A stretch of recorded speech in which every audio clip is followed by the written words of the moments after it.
This experiment is based on forced oscillation. As you can see, this experiment consists of a spring and there are some blocks which are attached to this spring, and the whole thing is connected with a frequency driver, that is basically a driving system where the magnitude of the force is constant and you can continuously vary the frequency from this. So with these two knobs, we can increase or decrease the frequency as per our requirement. And once we vary the frequency of the driving force, as I have told you, the magnitude of the force is constant. So if we vary the frequency, immediately the variation can be seen in its amplitude. And the main idea of the experiment is to investigate that how the amplitude varies with the driving frequency. So this is a forced oscillation system.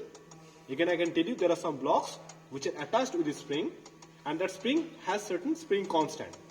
So the main objective of the experiment is to determine the resonance frequency and at the same time the spring constant of the spring. So there are only two objectives. One is to determine the resonant frequency. Resonant frequency is similar to the natural frequency of the oscillator, and that is the frequency in which the amplitude of the oscillation is maximum. So how to perform the experiment? So first of all, I can show you that all the blocks there are 3 blocks, and the mass of each block is 50 gram. So we have given 150 gram of load, and at the same time there are other components like rod, there are other components like spring, and there is a base. So if you include all the mass, then you will be getting the mass of the oscillator. So if you add the mass of the spring, if you add the mass of the rod, mass of the base, mass of the load, that will give you the mass of the oscillator. So you know the frequency, resonant frequency omega square is equals to K by M. So K equals to M omega square. So if we know the resonant angular frequency, then M omega square will give the spring constant of the oscillator. So basically we have to vary the frequency and we have to investigate, we have to measure the amplitude at the different frequencies, and once the amplitude becomes maximum, that would be the resonant frequency, and once we get the resonant frequency, we can easily calculate the spring constant. This is a very simple theory. So first of all, I can show you that how we can vary the frequency and how we can measure the amplitude. So you know amplitude is the maximum displacement of the oscillator from its mean position. So you can see a scale is placed here, and the scale is basically placed arbitrarily. It has not a fixed position. That means the equilibrium position of the oscillator was not at 0. So we do not know the equilibrium position. So what we can do, we can measure the maximum displacement in the upward direction as well as the maximum displacement in the downward direction. That means we can find the extremum position of this base, and that will give you 2A definitely, because maximum amplitude defined as the maximum displacement from its mean position. As I have told you that the equilibrium position was not at 0. So what we can do, we can measure upward displacement as well as lower displacement. So the difference between upward displacement and lower displacement would be the amplitude, 2 times of the amplitude, 2A. And whatever the difference will come, the difference divided by 2 will give the amplitude. So it's a very simple experiment to perform. What we have to do, we have to vary the frequency from the frequency generator. We can vary the frequency continuously with this knob. So initially we can increase the frequency by 0.1 Hertz, and every time once we fix the frequency, we have to give some time to the oscillator, because we have to take the reading of amplitude or the displacement, whatever you can say, at steady state condition. So oscillator takes some time to settle down its oscillation into the steady state. So we should, after fixing the frequency, we should wait for 30 seconds to 1 minute, and afterwards we have to take the readings. Readings of what? Readings of the upward displacement and lower displacement. That means how far it goes in the upward direction and how far it goes in the downward direction. And that scale will help us to take the reading. And if you focus on the scale, you can see there is a 0 on the scale, and there are some readings, there are some scalings on the top of 0, and there are some scalings on the just below 0. So if we take any reading which is below 0, if any reading comes in the downward direction below 0, all the readings will be considered as negative. we have to write the readings with a negative sign. And if the readings come in the above 0, then we have to write the readings with a positive sign. So basically we have to measure the upward displacement and downward displacement with the different frequencies. So initially you can see the frequency is 8.8 Hertz, it's 0.8 Hertz, and angular frequency is just 2 pi times of this frequency, that is 2 pi f. So 2 pi into 0.8 would be the angular frequency, and corresponding amplitude, we have to find corresponding amplitude. So as I have told you, its mean position was not at 0. So what we can do, we can measure upward displacement and downward displacement. The difference between upward displacement and downward displacement is 2a, and the total displacement divided by 2 will give the amplitude. So here I can show you how can we measure the amplitude. So I am taking a scale, ordinary scale, and we'll be taking the reading of this base, this black color base, on which all the masses are mounted. So we have to investigate, we have to see that how far it goes. We have to take the lower portion of the base as a reference point. So we can see that how far it goes in the downward direction by placing a scale. So here you can see that it almost goes up to,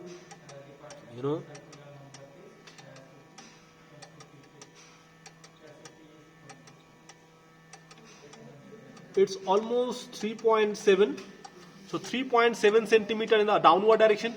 So that reading we should write with a negative sign, as it is below 0. The reading comes below 0, so we have to note down the reading with a negative sign, that is minus 3.7. And at the same time we have to investigate that how far it goes in the upward direction. And if you place the scale again,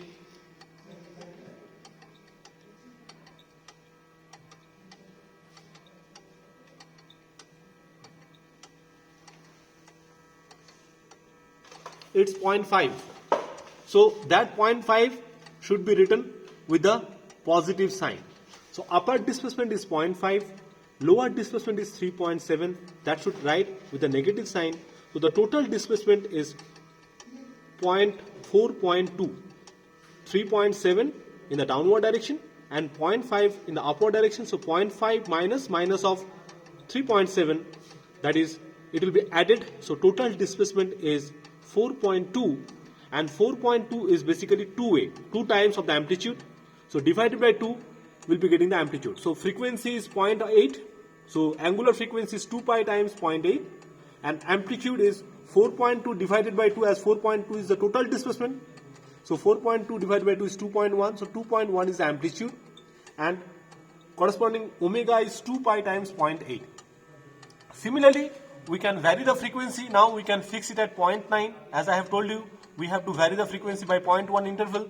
So now it's 0.9 Hertz, and you can see the variation in the vibration also. It oscillates in a different manner. Amplitude will change. So initially, once we vary the frequency, when the frequency initially slowly increased, the amplitude will also increase, and it reaches its maximum value at resonance. And afterward, further increase, again amplitude decreases. And that we have to show.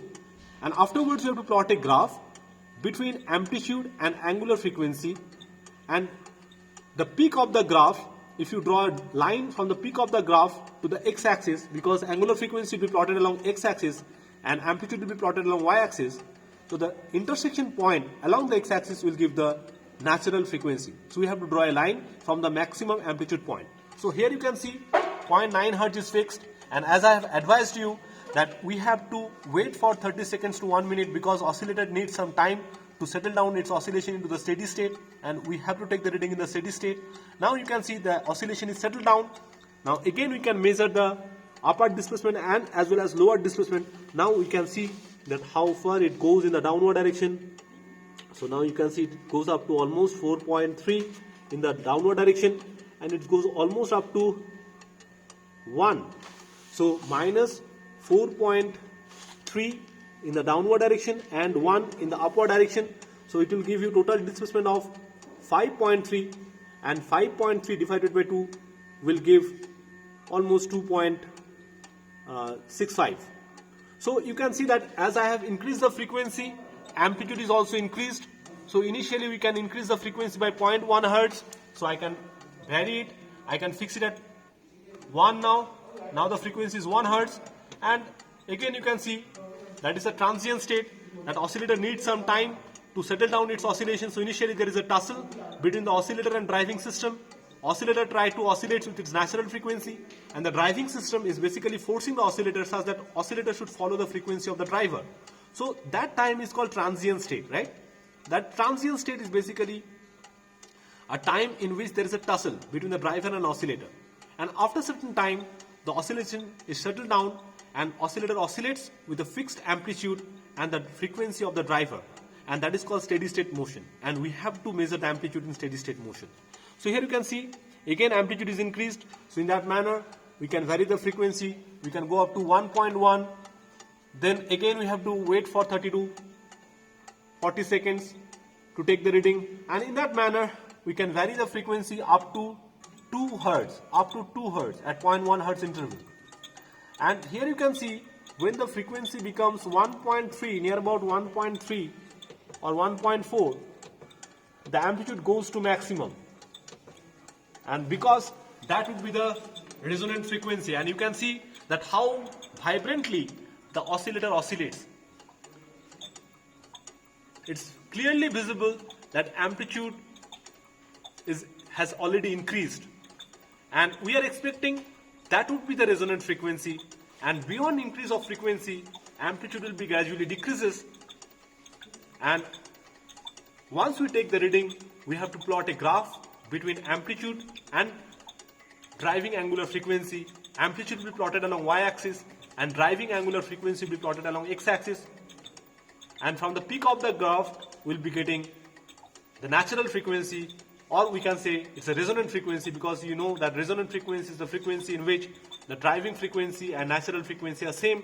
So from that we'll be getting natural angular frequency, and as I have told you, if you add the mass of the spring, if you add the mass of the rod, if you add the mass of the bases, and if you add mass of each of the loads, which are 50 grams each load, then you'll be getting mass of the oscillator, and m omega square will give the force constant of the spring, or it is also known as spring constant or stiffness constant.